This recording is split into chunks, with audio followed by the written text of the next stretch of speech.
hello' spread মই Debashree ডেকাৰু 1 minute চৰ্চত অসমৰ national park আৰু অসমখনত 7খন নেশ্যনেল পাৰ্কেৰে আগুৰি আছে সেইকেইখন হ'ল তোমাৰ কাজিৰঙা মানস ওৰাং নামেৰি আৰু ডিব্ৰু চৈখোৱা 2021 চনৰ পৰা দিহিং পাটকাই আৰু ৰায়মনাক তোমাৰ নেশ্যনেল পাৰ্ক হিচাপে ডিক্লেয়াৰ কৰা হয় অসমৰ জিঅগ্ৰাফিকেল এৰিয়াৰ ভিতৰত তোমাৰ 27673 স্কুৱেৰ কিলোমিটাৰ ফৰেষ্টে কভাৰ কৰিছে অৰ্থাৎ পাৰ্চেন্টেজ ৱাইজ তোমাৰ 35.28% তোমাৰ ফৰেষ্টে কভাৰ কৰিছে ইণ্ডিয়াৰ ভিতৰত তোমাৰ সৰ্বাধিক তোমাৰ নেশ্যনেল পাৰ্ক থকা ৰাজ্য হৈছে তোমাৰ মধ্যপ্ৰদেশ ইয়াতে তোমাৰ 12খন নেশ্যনেল পাৰ্ক আছে সেকেন্ড হল তোমাৰ আন্দামান এণ্ড নিকোবৰ তোমাৰ 9খন নেশ্যনেল পাৰ্ক আছে আৰু অসমত টোটেল তোমাৰ 7খন নেশ্যনেল পাৰ্ক আছে অসম তোমাৰ 3rd নম্বৰ হয় ইণ্ডিয়াৰ ভিতৰত তোমাৰ লাৰ্জেষ্ট নেশ্যনেল পাৰ্ক হৈছে হেমিছ নেশ্যনেল পাৰ্ক যিখন তোমাৰ লাডাখত আছে আৰু আটাইতকৈ স্মলেষ্ট নেশ্যনেল পাৰ্ক হৈছে তোমাৰ সাউথ বটম নেশ্যনেল পাৰ্ক যিখন তোমাৰ আন্দামান এণ্ড নিকোবৰত আছে এইখিনি তোমাৰ এডিশনেল ইনফৰমেশ্যন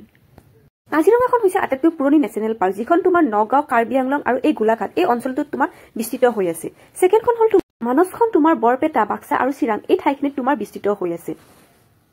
ডিব্ৰু চৈখোৱাখন তোমাৰ ডিব্ৰুগড় আৰু তিনচুকীয়া এই ঠাইখিনিত তোমাৰ বিস্তৃত হৈ আছে নামেৰি নেশ্যনেল পাৰ্কখন তোমাৰ শোণিতপুৰত তোমাৰ স্প্ৰেড হৈ আছে এই শোণিতপুৰ জিলাত তোমাৰ নামেৰি নেশ্যনেল পাৰ্কখন আছে আৰু ওৰাং নেশ্যনেল পাৰ্কখন তোমাৰ দৰং আৰু শোণিতপুৰ এই ঠাইখিনিত তোমাৰ স্প্ৰেড হৈ আছে 1985ত কাজিৰঙা আৰু মানসখনক ইউনেস্কো ৱৰ্ল্ড হেৰিটেজ সাইট হিচাপে ডিক্লেয়াৰ কৰিছে প্ৰত্যেকখন নেশ্যনেল পাৰ্ক কেতিয়া তোমাৰ স্থাপন কৰা হৈছিল কেতিয়া ৱৰ্ল্ড হেৰিটেজ সাইট হিচাপে তোমাৰ ডিক্লেয়াৰ কৰা হৈছে তাত কি ৰিভাৰ ফ্লো কৰে তাৰ উপৰি কি তোমাৰ এনিমেলৰ কাৰণে তাতে স্পেচিয়েল হয় গোটেইখিনি মোৰ চেনেলত মই ডিটেইলছ এক্সপ্লেনেশ্যন কৰিম আজি জাষ্ট মই এটা ইন্ট্ৰডাকশ্যন দি দিছো আজিলৈকে বাই